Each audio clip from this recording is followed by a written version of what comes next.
Hey, what's going on? I appreciate you being here. In respect to the Lenten season, as you see, Ash Wednesday, it's only fair to share each day's reading. So I will share the beginning, and then I will go on to today's reading for Wednesday. Following Jesus into the desert. During the season of Lent, we are called to follow Jesus into the desert. We do not do this literally, but by uniting our sufferings and temptations with those he experienced while on earth. We learn to rely more completely on the Father as Jesus did. In the 3rd century, some Christians, the desert fathers and mothers, followed Jesus' example, literally, renouncing the world and taking vows of prayer, work, and authority. These men and women entered the Egyptian desert.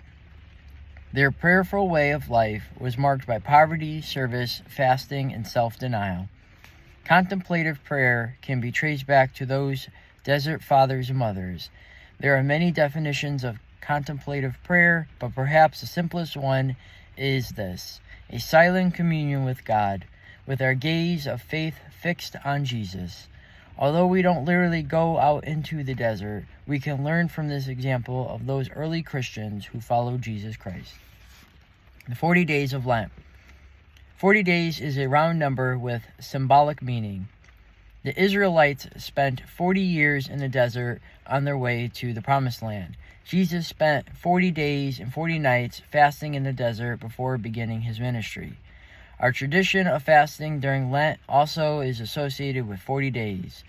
In the early centuries, the number of fasting days leading up to Easter varied.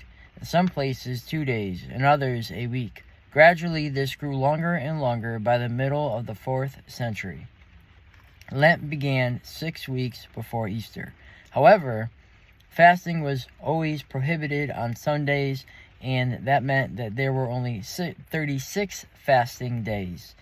To resolve this, the church at the time added 4 days of fasting, Ash Wednesday, which is today, and the Thursday, Friday, and Saturday after Ash Wednesday, thus giving us 40 days of fasting.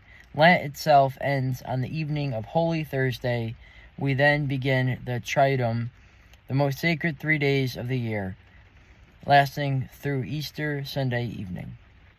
From Ash Wednesday to Holy Saturday, we will walk gradually through the Passion according to Mark. Spend some quiet time with the Lord. Going on to today's readings. It does not matter how far we are separated from everything, no matter what is taken from us. The faith that we carry in our hearts is something that no one can take from us. In this way, we build an altar in our own hearts. Blessed Maria Restituta Kafka. 1. Nurses' Crosses.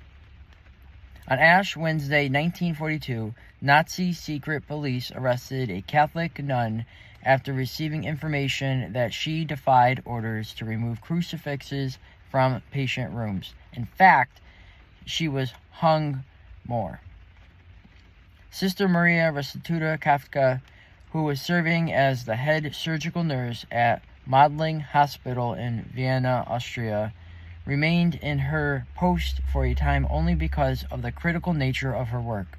Later, after conspiring with a doctor at the hospital, the Nazis arrested her on a false charge. The Nazis sentenced Sister Maria Restituta to death by guillotine. They offered her freedom if she would leave her religious order, the Franciscan Sisters of the Christian Charity. She refused. Sister Maria Restituta remained joyful behind bars and cared for other prisoners until the Nazis beheaded her on March 30th, 1943.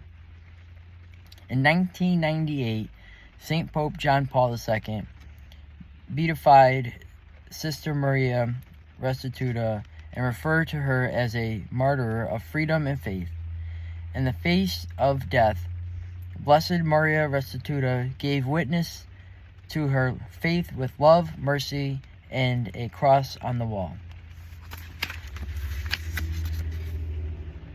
The Passover and the Feast of Unleavened Bread were to take place in 2 days' time, so the chief priests and the scribes were seeking a way to arrest Jesus by treachery and put him to death. They said, "Not during the festival, for fear that there may be a riot among the people."